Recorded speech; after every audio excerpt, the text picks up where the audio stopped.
પુરાની cycle નયા સપના અભિયાન શિક્ષણ સુધી પહોંચ સરળ બને તે હેતુથી પુરાની સાયકલ નયા સપના અભિયાન અંતર્ગત આજે 42 વિદ્યાર્થીઓ તથા એક વોચમેન ભાઈને સાયકલનું વિતરણ કરવામાં આવ્યું. નોંધપાત્ર બાબત એ છે કે આ અભિયાન અંતર્ગત અત્યાર સુધી કુલ 181 સાયકલો જરૂરિયાતમંદો સુધી પહોંચાડવામાં આવી છે. આ અભિયાનનો ઉદ્દેશ બાળકોના શિક્ષણમાં આવતી અડચણો દૂર કરવાનો અને મહેનતકશ વર્ગને સન્માન આપવાનો છે. સાયકલ મળવાથી વિદ્યાર્થીઓને શાળાએ આવવા જવામાં સરળતા મળશે અને તેમનો આત્મવિશ્વાસ વધે છે. આ પ્રસંગે અભિયાનના આયોજક કોર્પોરેટર પ્રજેશ ઉંડગતે જણાવ્યું હતું કે સમાજના દાતાઓએ પોતાની પુરાની જૂની સાયકલ દાન કરીને અનેક બાળકો અને પરિવારના જીવનમાં સકારાત્મક ફેરફાર લાવ્યા છે. બાળકો સાથે વોચમેન ભાઈને પણ સાયકલ આપી સમાનતા અને સમાવેશતાનો સંદેશ આપવામાં આવ્યો છે. પુરાની સાયકલ નયા સપના અભિયાન દ્વારા શિક્ષણ અને માનવ ગૌરવ તરફ એક મહત્વપૂર્ણ પગલું ભરાયું છે. આ પ્રસંગે સમાજસેવી દિલીપભાઈ દેશમુખ પણ ઉપસ્થિત રહ્યા હતા. पुरानी साइकिल नया सपना, जहाँ किसी की साइकिल रुकती है वहीं से किसी का सपना शुरू होता है कि આપણા બાળકોને આપણે જ્યારે સાયકલ લઈ દઈએ છીએ અને પછી એ સાયકલ જ્યારે બાળક મોટું થઈ જાય અને સાયકલ નાની થઈ જાય એટલે આપણા બિલ્ડિંગમાં આપણા ઘરમાં એ સાયકલ એક ખૂણામાં પડેલી હોય છે ને એ 2 વર્ષ 3 વર્ષ નીકળી જાય એટલે સાયકલ ઉપર કચરો જામી જાય, એને જંક લાગી જાય અને ખૂણામાં આપણી એક પાર્કિંગની સ્પેસ પણ રોકતું હોય છે. એક આ અભિયાનથી અમે લોકોની પાસેથી આ સાયકલને દાન સ્વરૂપે લેવાનું શરૂ કર્યું અને આજે 2 વર્ષ આ અભિયાનને પૂર્ણ થયા છે ત્યારે આજે અમે ટોટલ 181 સાયકલ જે સરકારી શાળાના જરૂરતમંદ વિદ્યાર્થીઓ છે એને આપવાનું કામ કર્યું છે.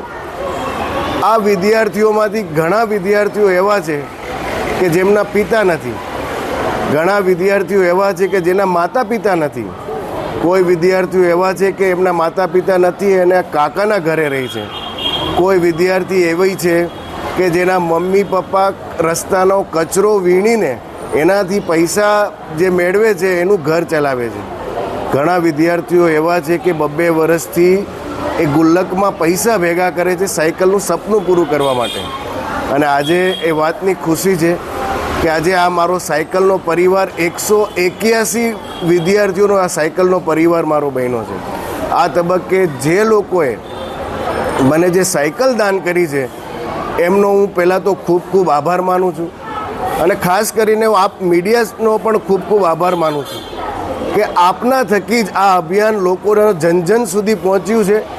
અને આજે એક પણ એવું અઠવાડિયું નથી કે ત્યારે મને 20થી 25 સાયકલ મને લેવા માટે ફોન ના આવ્યો હોય. એટલે લોકોનો ખૂબ આ અભિયાનમાં સહકાર મળ્યો છે. એટલે જેટલા પણ આપણા સુરતીઓ સંવેદનશીલ છે એ બધાનો હું આ તબક્કે આભાર માનું છું કે આપના એક કહેવાય છે ને કે ખુશિયા બાંટને સે બઢતી હે. તો તમે જે લોકોએ આ સાયકલ આપી છે એને અમે આજે વહેંચી છે તો આ તમે આ બાળકોની જે મુસ્કાન જુઓ તો આપણને ખ્યાલ આવે કે આપણે કંઈક એમને આપ્યું છે ને આજે એમના સપનાને પાંખો લાગી છે.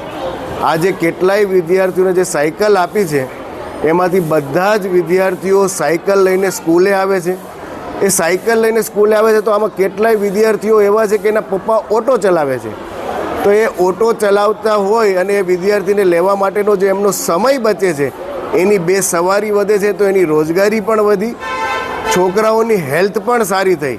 એટલે આ અભિયાન બધી જ રીતે એક સમાજને સ્પર્શતું અભિયાન છે અને આ બધા જ લોકો આ જ રીતે સહકાર આપશો તો આ અભિયાનને એટલું વેગવંતું બનાવશું કે દરેક જેટલા પણ જરૂરિયાતમંદ સુરતમાં વિદ્યાર્થીઓ તે દરેક વિદ્યાર્થીઓ સુધી સાયકલ પહોંચાડવાનું એક જે સપનું લઈને અમે નીકળ્યા છીએ અને જે રીતે સુરતીઓનો આ અભિયાનને સહયોગ મળી રહ્યો છે કે એ હિસાબે બધા જ વિદ્યાર્થીઓને સાયકલ આવનારા સમયમાં મળશે એવી જ અભ્યર્થના. Bureau report LK star news, Surat.